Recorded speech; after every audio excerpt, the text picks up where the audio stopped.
শুধুমাত্র 10 মিনিট সময় হাতে নিয়ে সকাল কিংবা বিকেলের নাস্তায় খুবই মজার এই আইটেমটা কিন্তু আপনারা খুব সহজেই তৈরি করে নিতে পারেন।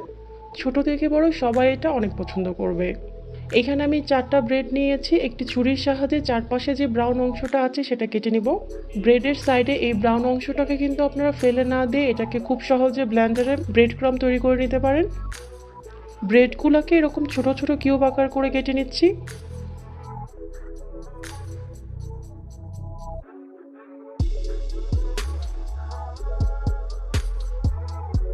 সবগুলো ব্রেড কাটা হয়ে গিয়েছে।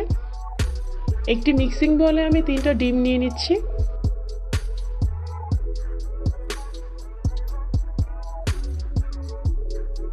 এরপর এখানে জাল করে রাখা লিকুইড দুধ অ্যাড করে দিচ্ছি 1/3 কাপ পরিমাণ, লবণ স্বাদ মতো, হাফ চা চামচ অ্যাড করে দিচ্ছি কালো গোলমরিচ গুঁড়া।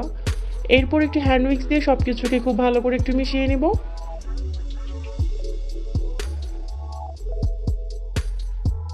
ডিমের মিশ্রণটা মেশানো হয়ে গেলে এখানে আমি ব্রেডগুলো অ্যাড করে দিচ্ছি।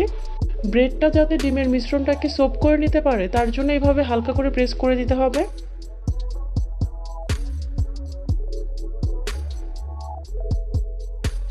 এরপর এটাকে একটা পাশে রেখে দেব 5 মিনিটের জন্য। চুলায় ফ্রাই প্যানে আমি 2 টেবিল চামচ পরিমাণের মতো তেল নিয়েছি। ব্রেডটাকে এখন প্যানে দিয়ে দিব। একটি স্প্যাচুলা দিয়ে ব্রেডটাকে এভাবে একটু স্প্রেড করে দিব। ব্রেডগুলোর মাঝখানে কোথাও যাতে ফাঁকা না থাকে সেটা কিন্তু খেয়াল রাখতে হবে। ঢাকনা দিয়ে ঢেকে চুলার আঁচটাকে লো মিডিয়ামে রেখে 3 মিনিটের জন্য এটাকে কুক করে নিব। এখানে আমি 2 টেবিল চামচ পরিমাণ টমেটো সস নিয়েছি। এরপর সামান্য শুকনো মরিচ গুঁড়া অ্যাড করে দিলাম। সসটাকে মিশিয়ে একটা সাইডে রেখে দিচ্ছি। 3 মিনিট পর ঢাকনাটাকে খুলে চুলার আঁচটাকে এখন আমি বন্ধ করে দেব। এরপর এটাকে খুব সাবধানে এভাবে উল্টে দিতে হবে। এই পর্যায়ে কিন্তু চুলার আঁচটা বন্ধ আছে।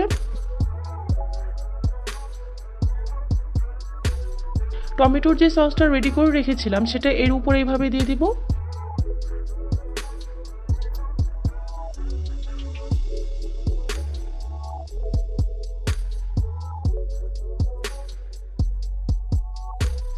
খুব সামান্য পরিমাণ মজারেলা চিজ অ্যাড করে দিচ্ছি।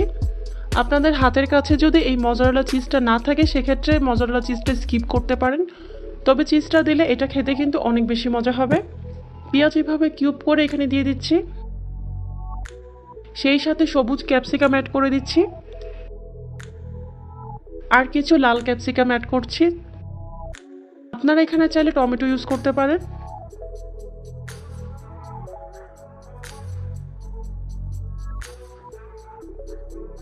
শুকনো মরিচ গুঁড়া অ্যাড করে দিচ্ছি সামান্য। সেই সাথে 1/4 চা চামচের মতো অ্যাড করছি কালো গোলমরিচ গুঁড়া। এরপর আবার উপর থেকে চিজ অ্যাড করে দিচ্ছি।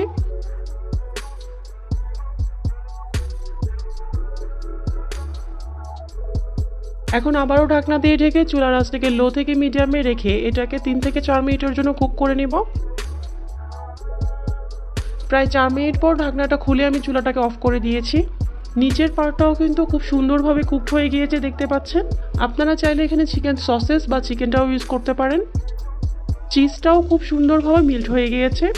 এখন এটাকে সার্ভ করে নিব। খুবই অল্প সময়ে অনেক বেশি মজার একটি ব্রেড পিৎজা তৈরি হয়ে গেল। এটাকে এখন এভাবে স্লাইস করে টমেটো সস দিয়ে সার্ভ করতে পারেন। সকাল কিংবা বিকেলের নাস্তায় খুব সহজেই কিন্তু এটা তৈরি করে নিতে পারেন। এইরকম আরও সহজ আর মজার রেসিপি পেতে আমাদের সাথেই থাকবেন।